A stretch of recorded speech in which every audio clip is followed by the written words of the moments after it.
केवल मनोरंजन के लिए है। मैं किसी भी अंधविश्वास को बढ़ावा नहीं देता। हेलो दोस्तों, मेरा नाम अमित है और मैं आपके लिए अच्छी अच्छी कहानियाँ इस चैनल पर लाते रहता हूँ। आपको हमारी कहानी थोड़ी सी भी अच्छी लगी तो आप इस कहानी को लाइक करें और साथ में चैनल को सब्सक्राइब ज़रूर करें। तो चलिए बढ़ते हैं इस कहानी की ओर।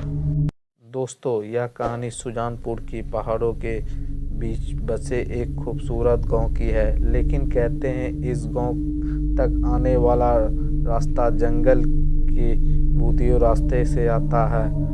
प्रभाकर कुछ दिन पहले ही इस गांव में रहने आया था। वह भी गांव वालों से इस रास्ते के बारे में सुन रखा था, लेकिन प्रभाकर चुड़ैल भूत पर विश्वास नहीं करता था। एक दिन वह रात को उसी रास्ते से अपने बाइक से शहर से लौट रहा था और उसकी बीवी सुगंधा भी उसके साथ थी। अचानक से एक काली बिल्ली उसका रास्ता काट देती है। प्रभाकर जोर से ब्रेक लगाता है, तभी वहाँ काली बिल्ली उसके सामने बाइक के पास आकर गुर्राने लगती है। दोनों ने बिल्ली को भगाने का प्रयास करता है, लेकिन उस बिल्ली का गुर्राना बंद नहीं होता है। गुर्राते गुर्राते वह सुगंधा के ऊपर चढ़ जाती है। वह उसे हटाने का प्रयास करती है, लेकिन बिल्ली उसे जोर से दबोचे हुए थी। तभी प्रभाकर बिल्ली को पीछे से पकड़कर और सुगंधा को उसकी पकड़ से छुड़ाता है। फिर प्रभाकर एक पत्थर उठाकर उसे मारता है। बिल्ली जोर से गुर्राने लगती है, सामने के पेड़ पर चढ़ जाती है और अचानक वह वहां से गायब हो जाती है। उसे अचानक गायब होते देख दोनों डर जाते हैं। प्रभाकर, ये बिल्ली कहाँ गायब हो गई? तभी सुगंधा कहा, गांव वाले सही कहते हैं, ये रास्ता सच में भूतिया रास्ता है। वह बिल्ली जरूर कोई भूत ही होगी। देखो अपने कैसे गायब हो गई अपने आप।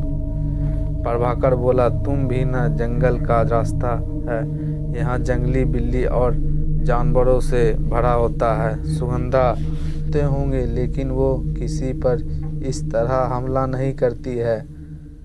चलो चलो अब जल्दी से निकलो यहाँ से, कहीं फिर से कोई जानवर ना आ जाए। प्रभाकर ने बाइक स्टार्ट किया, लेकिन जैसे ही बाइक की हेडलाइट जली उसके सामने सड़क पर कई सारे गहने गिरे हुए दिखाई दिए और उसके सोने से सिक्के भी थे।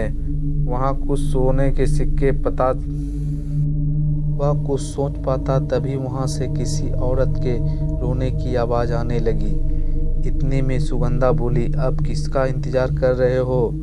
हम किसी मुसीबत में ना फंस जाएं। वे दोनों घर लौटो आए, लेकिन प्रभाकर के आंखों के सामने वो सोने के गहने और सिक्के अभी भी घूम रहे थे। वैसे तो प्रभाकर को किसी बात की कोई कमी नहीं थी, लेकिन वो बहुत लालची था। वो उस गहनों को किसी तरह से हासिल करना चाहता था। अगले दिन प्रभाकर अकेले ही बीच लेने के लिए शहर की ओर जा रहा था और सुगंधा की बातों को अनसुना करके बाइक स्टार्ट करके घर से निकल गया। थोड़ी देर बाद वह उसी भूतिया रास्ते पर पहुंचता है। दिन के समय भी वहाँ रास्ते बिल्कुल सुनसान होते हैं। प्रभाकर अपनी बाइक से चला जा रहा था।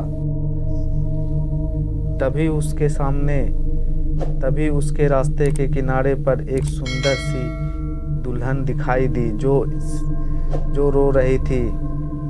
उसे समझ नहीं आ रहा था कि इस सुनसान रास्ते पर यह दुल्हन कहाँ से आई।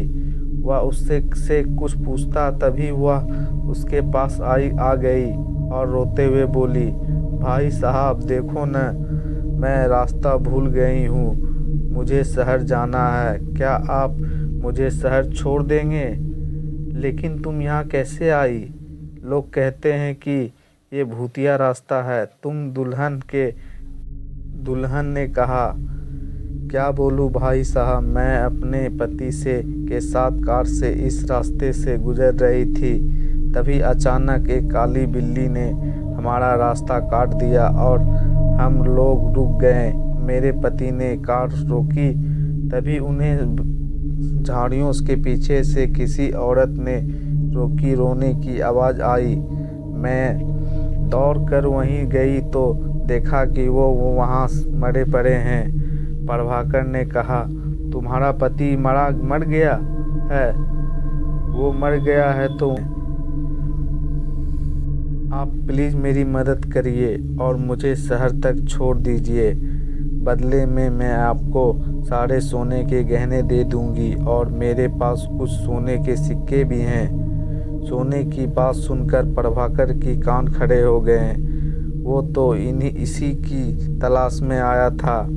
उसने उन सिक्कों को अपने हाथों में ले लिए, लेकिन जैसे ही उसने अपने हाथों में लिए तो वह लड़की अब दुल्हन से चुड़ैल में बदल गई और ज़ोर ज़ोर से हंसने लगी और प्रभाकर धुएं में बदलने लगा। कुछ ही देर में प्रभाकर पूरी तरह से धुएं में बदल गया। उस चुड़ैल ने उस धुएं से एक बोतल में कैद कर लिया और ऊपर से ढक्कन लगाकर पहाड़ी के पीछे अपने घर के तहखाने में ले गई। वहाँ पर पहले से ही धुएं में भरी कई सारे बोलने लगी, आज मेरी 11 लोगों की गिनतियाँ बिना सोने के लालच दिए मैं इन्हें धुएं में नहीं बदल सकती थी। लालची कहीं के, कल अमावस की रात है। इन सबको इनके असली रूप में ले आऊंगी और इन सबको मारकर इनके आत्मा पर कब्जा कर लूंगी और फिर से उसे अपने पति के शरीर में प्रवेश कर दूंगी और वो फिर से जीवित हो जाएंगे। दूसरी ओर रात काफ़ी हो गई थी। तभी प्रभाकर के घर नहीं पहुंचने पर सुगंधा को चिंता होने लगी। पूरी रात सुगंधा ने प्रभाकर का इंतजार किया, लेकिन नहीं आया। उसे समझ में नहीं आ रहा था कि वह कहाँ चले गए। तभी उसने देखा कि गांव के मुखिया जी गांव के कुछ लोगों के साथ वहां से गुजर रहे थे। वो उनके पास गई और सारी बात बताई।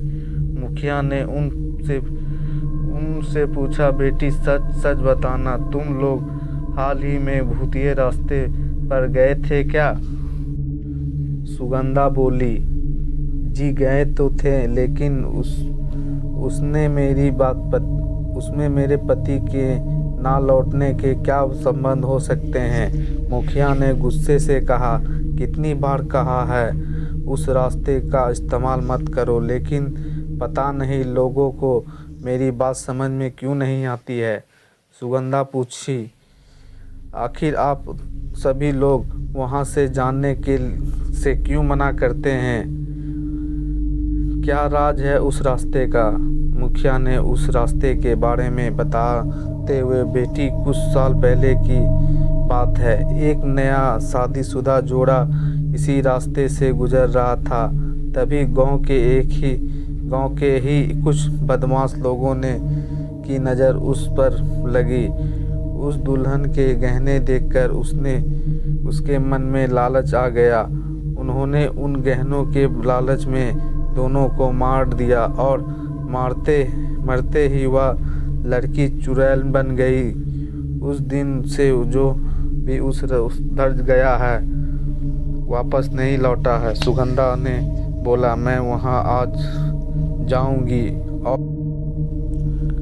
और अपने पति को वापस लेकर आऊंगी। यह बात सुनकर मुखिया बोला, वहां से कोई नहीं लौट पाया है बेटी। वहां जाना जानबूझकर मौत को गले लगाना है। लेकिन सुगंधा ने उनकी बात ना सुनी और मुखिया भी गांव के कुछ लोगों के साथ तांत्रिक को लेकर भूतिए सड़क पर वाले रास्ते पर पहुंच जाता है। उनमें से कुछ लोगों ने अपने हाथ में मशाल भी ले रखे थे, जंगल के पास वाली पहाड़ी के पास से उन्हें मंत्र की आवाज़ सुनाई देने लगी। वो सभी छुपकर देखने लगे कि वह चुड़ैल मंत्र पढ़ रही है। हे शैतान, प्रकट हो, देख मैंने तुम्हें खुश करने के लिए इन सारी जीवित लोगों को धुएं में बदल दिया है और इन्हें एक एक करके मारूंगी। इनका खून तुझे पिलाऊंगी और फिर इनका आत्माओं पर कब्जा करके अपने पति को जीवित करूंगी। तभी तांत्रिक ने पत्थर खींचकर एक बोतल को फोड़ दिया। उनमें से कैद एक आदमी बाहर निकला। चुड़ैल को इस बात का पता नहीं चला क्योंकि वह आंख बंद करके मंत्र पढ़ रही थी। तभी मुखिया जी ने बोला, अरे ये तो भीम है, इसके साथियों के साथ ही मिलकर इस बेचारी को मारा था। औरत और उसके पति को भी हत्या कर दी थी और ये लोग तो उस घटना के बाद गांव से गायब हो गए। तांत्रिक बोला, ये गायब नहीं हुए थे, चुड़ैल ने इसको कैद कर लिया था। इन्हीं की आत्माओं से वो अपने पति को जिंदा करना चाहती है। सुगंधा बोली, पर इनमें से मेरे पति को क्यों पकड़ा है? मेरे पति तो कुछ नहीं ने किए हैं। तांत्रिक ने कहा, तेरा पति इन गुंडों की तरह लालची था, वो भी इसके गहनों के चक्कर में आ गया। इसे अपने सिद्धि से पाने के लिए 11 लालची लोग चाहिए थे। 10 तो ये थे ही, लेकिन 11वां गिनती में पूरी करने हो गई थी। लेकिन उस दिन जब तुम और तुम्हारा इसके साथ से गुजरने वाले पता चल गया कि तेरे पति को लालच में फंसाया जा सकता है। वो बात कर रही थी कि चुड़ैल अपनी आंखों खुली और अपने सामने फूटी बोतल को देखकर गुस्से से में भर गई। इतने में तांत्रिक ने कुछ मंत्रों पढ़कर मसाल को उसके ऊपर फेंक दिया। इसी बीच तांत्रिक ने सारी बोतल को पत्थर मारकर फोड़ दिया और उनमें से कैद सभी लोगों बाहर निकल गए।